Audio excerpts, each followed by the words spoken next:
दुनिया एक नई वॉर के एज पे खड़ी है। इज़राइल तेहरान पर बम गिरा रहा है। ईरान यूएस बेसिस को अटैक कर रहा है। ऑयल प्राइसेस एक्सप्लोड हो रहे हैं। और सबसे शॉकिंग न्यूज़, ईरान के सुप्रीम लीडर की डेथ हो चुकी है।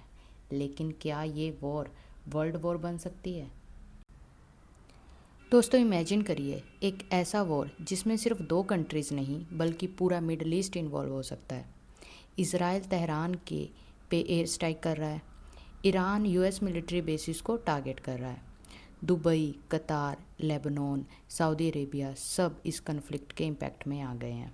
और सबसे शॉकिंग न्यूज़, ईरान के supreme leader Ayatollah Ali Khamenei की डेथ हो चुकी है। अब ईरान का नेक्स्ट लीडर कौन होगा, ये एक बहुत बड़ा क्वेश्चन है। और इज़राइल ने वार्निंग दी है कि जो भी नया लीडर आएगा वो भी टारगेट हो सकता है। ऑयल प्राइसेस स्काई रॉकेट हो चुके हैं, ग्लोबल मार्केट क्रैश हो रहा है और एक्सपर्ट वार्न कर रहे हैं ये कन्फ्लिक्ट ग्लोबल वॉर में भी कन्वर्ट हो सकता है। तो आज के वीडियो में हम डिटेल में समझेंगे इज़राइल ईरान को क्यों अटैक कर रहा है, ईरान के का रिटेलिएशन क्या है, खमैनी की डेथ के बाद पावर स्ट्रगल और स्ट्रेट ऑफ हॉर्मुज़ क्राइसिस, और दुनिया के लिए इसका क्या इम्पैक्ट हो सकता है। ये वीडियो एंड तक देखिए क्योंकि ये स्टोरी सिर्फ एक वॉर की नहीं है, ये ग्लोबल पावर पॉलिटिक्स की कहानी है। अब बढ़ते हैं पार्ट 2 में, जो है ब्रेकिंग न्यूज़ समरी। सबसे पहले समझते हैं लेटेस्ट डेवलपमेंट्स। इज़राइल ने तेहरान में सिक्योरिटी हेडक्वार्टर्स और कमांड सेंटर को टारगेट किया। इजरायली मिलिट्री के अकॉर्डिंग ईरान के इंटरनेशनल सिक्योरिटी फोर्सेस और बेसिज मिलिटिया के मल्टीपल कमांड सेंटर को डिस्ट्रॉय किया गया है। डजन्स ऑफ मिसाइल्स और बॉम्ब्स ड्रॉप किए गए हैं। रिपोर्ट्स के अकॉर्डिंग तेहरान में रात भर एक्सप्लोजन सुनाई दिया। लोकल रेजिडेंट्स के according it is very bad night. वो कहते हैं हम नहीं जानते नेक्स्ट स्ट्राइक कहाँ होगा। लेकिन ये कन्फ्लिक्ट सिर्फ ईरान तक लिमिटेड नहीं है, इज़राइल और लेबनान में भी स्ट्राइक स्टार्ट कर दी है। बैरूट के साउथ एरिया में लाउड एक्सप्लोजन सुनाई दिए। एक होटल पर डायरेक्ट स्ट्राइक की भी रिपोर्ट आई है। थाउजेंड्स ऑफ सिविलियंस अपने घर छोड़कर भाग रहे हैं। Part 3, civilians impact. इस वॉर का सबसे बड़ा इम्पैक्ट सिविलियंस पर पड़ रहा है। ह्यूमन राइट एक्टिविटीज़ में न्यूज़ एजेंसीज के अकॉर्डिंग अब तक 1097 सिविलियंस ईरान में मर चुके हैं। लेबनान में भी मल्टीपल स्ट्राइक में लोग मारे गए हैं। रेस्क्यू टीम्स के अकॉर्डिंग बाल्बेक सिटी में बिल्डिंग्स डिस्ट्रॉय हो गई हैं और कई लोग इंजर्ड हैं। बैरूट के स्कूल और पब्लिक बिल्डिंग्स अब रेफ्यूजीज़ के शेल्टर बन चुके हैं।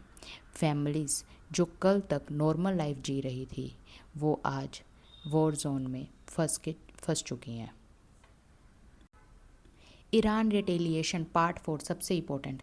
लेकिन ईरान भी चुप नहीं बैठा। ईरान ने मल्टीपल रिटेलिएशन स्ट्राइक लॉन्च किए। रिपोर्ट्स के अकॉर्डिंग इरानियन ड्रोन ने यूएस कॉन्सुलेट इन दुबई को हिट किया।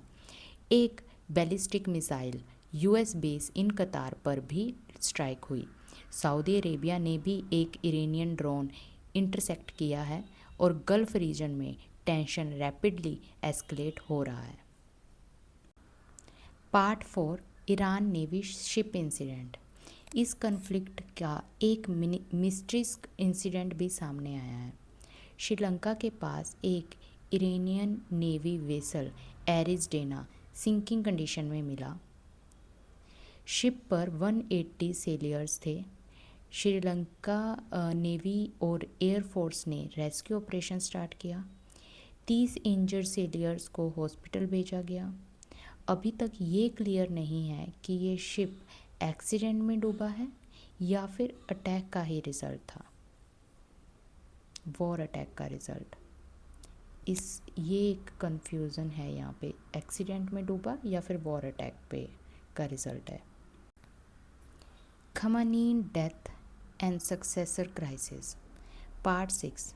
इस वॉर की सबसे ड्रामेटिक डेवलपमेंट है ईरान के supreme leader Ayatollah Ali Khamenei की डेथ। रिपोर्टर्स के अकॉर्डिंग यूएस और इजरायली अटैक के फर्स्ट वेव में उनकी डेथ हुई। अब तेहरान में उनकी 3 डे फ्यूनरल सेरेमनी हो रही है। लेकिन सबसे बड़ा क्वेश्चन है, ईरान का नेक्स्ट सुप्रीम लीडर कौन बनेगा।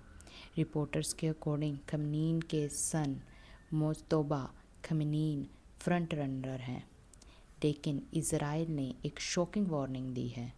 इजरायली डिफेंस मिनिस्ट्री ने कहा है, ईरान का कोई भी नया लीडर जो इजराइल को डिस्ट्रॉय करने की पॉलिसी कंटिन्यू करेगा, वे एलिमिनेशन का टारगेट होगा।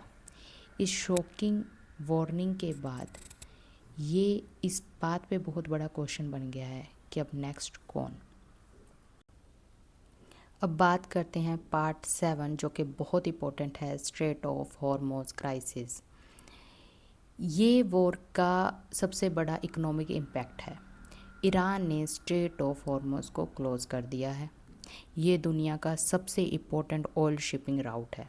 हर दिन 20 मिलियन बैरल्स ऑयल यहाँ से ट्रांसपोर्ट होता है। ये दुनिया का टोटल ऑयल सप्लाई का ऑलमोस्ट 20% है। इसका इम्पैक्ट बहुत बड़ा है, मैं बताती हूँ क्या। ऑयल प्राइसेस ऑलरेडी स्पाइक हो चुके हैं, स्टॉक मार्केट क्रैश कर रहा है और एक्सपर्ट बार बार वार्न कर रहे हैं कि अगर ये राउट लॉन्ग टाइम तक ब्लॉक रहा तो ये ग्लोबल रिसेशन आ सकता है और ये सबसे बड़ा इम्पैक्ट होगा 2026 का। अब बात करते हैं पार्ट 8, यूएस रिस्पॉन्स, जो कि बहुत इंपॉर्टेंट है। डोनाल्ड ट्रंप के रिस्पॉन्स के बिना कोई भी बात कंप्लीट नहीं होती। यूएस प्रेसिडेंट डोनाल्ड ट्रंप ने अनाउंस किया है, अगर ज़रूरत पड़ी तो यूएस नेवी ऑयल टैंकर्स को एक्सपोर्ट करेगी। यूएस ऑलरेडी 17 इटालियन शिप्स और नियरली 2000 टारगेट डिस्ट्रॉय करने का क्लेम कर चुका है। मिडल ईस्ट में US military bases highly alert पर चल रहे हैं और मल्टीपल यूएस एम्बेसीज इवैक्यूएट कर दी गई हैं। यूएस रिएक्शन के बाद ग्लोबल रिएक्शंस भी हम देख लेते हैं, जो कि पार्ट 9 का पार्ट है। इस कन्फ्लिक्ट्स पर पूरी दुनिया डिवाइडेड है। फ्रांस ने राफेल फाइटर जेट्स डिप्लॉय किए हैं यूएई में। चाइना ने स्टेबिलिटी की अपील की है। स्पेन ने ओपनली वॉर अपोज किया है। कनाडा ने भी यूएस इजराइल अटैक को इंटरनेशनल लॉ के अगेंस्ट बताया है और यूरोप के लीडर को डर है कि कहीं ये कन्फ्लिक्ट्स ग्लोबल क्राइसिस ना बन जाए। पार्ट 10 में हम जानेंगे कि आगे क्या होगा, व्हाट हैपन नेक्स्ट। ये सबसे बड़ा क्वेश्चन हो चुका है, आगे क्या होगा, इसका क्या रिजल्ट आएगा। एक्सपर्ट्स के अकॉर्डिंग 3 बड़े सिनेरियोज हो सकते हैं। सिनेरियो 1, अगर वॉर लिमिटेड रहे और सिर्फ मिडल ईस्ट तक ही रहे, ये सबसे सेफेस्ट और मतलब वैसा सिनेरियो है कि वॉर लिमिटेड रहे और मिडल ईस्ट तक रहे। सिनेरियो 2 में एक्सपर्ट्स क्या कहते हैं, ईरान में रेजीम चेंज हो, मींस कि उनका जो रूलिंग सिस्टम है, जो भी उनका प्रॉपर सिस्टम है, वो चेंज हो जाए। Number 3, global power direct war में इन्वॉल्व हो जाए।